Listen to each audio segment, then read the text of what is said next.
Hey guys, sa video na ito, ituturo ko sa inyo ang step-by-step na proseso kung paano mag-register sa eGov.ph, pati na rin kung paano mag-register sa eTravel.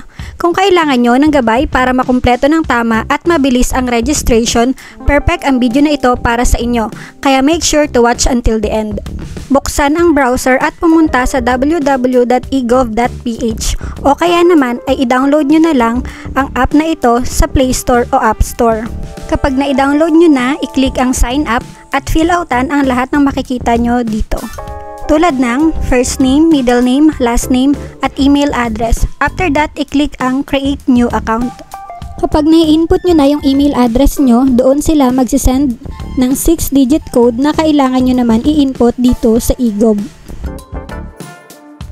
Just go to your email address at i-copy nyo yung 6-digit code at i-paste nyo dito. Next, dito naman kailangan nyo din ilagay ang inyong contact o mobile number at hintayin nyong ma-receive ang inyong one-time password para may input nyo dito. Then dito naman tayo sa create your own MPIN. Itong MPIN ay gagamitin nyo tuwing bubuksan nyo ang inyong eGov.ph app, kaya dapat ay tandaan nyo palagi ang inyong gagamiting MPIN. Kapag nakapag-create na kayo ng MPIN, ay may eGov account na kayo. Dito naman tayo ngayon sa pagbe-verify ng ating eGov.ph. I-click nyo lang yung verify, then verify now, at fill outan nyo lang yung mga personal details or information tungkol sa inyo.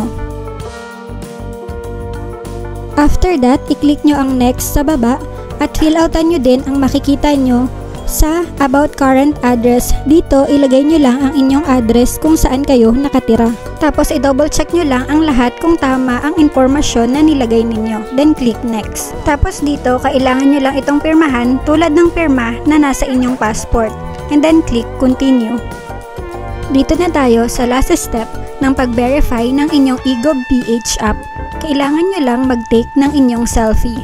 Bawal ang nakakap, bawal na may nakasingit na mukha ng iba sa camera, at bawal ding gumamit ng filters. Dapat ang inyong mukha ay pasok o sakto sa bilog at may tamang liwanag upang makitang mabuti ang inyong mukha. After nyo mag-take ng selfie ay kailangan nyo namang picturean ang inyong valid ID for verification. Narito ang mga tinatanggap nilang mga valid IDs: passport, driver's license, NBI clearance, UMID, postal ID, senior citizen ID, voter's ID, at national ID.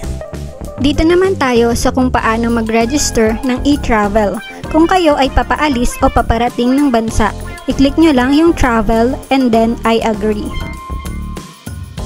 Click the new travel declaration at pumili kayo dito sa dalawa kung para sa inyo ba itong travel declaration or for other family member.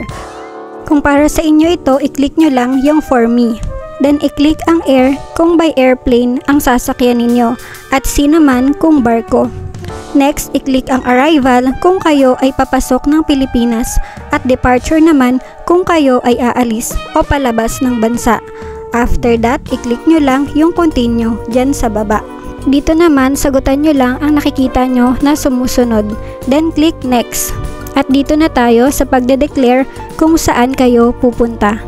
Sa airport of origin, ilagay o piliin nyo dyan kung saang airport kayo manggagaling at kung anong date ang inyong flight.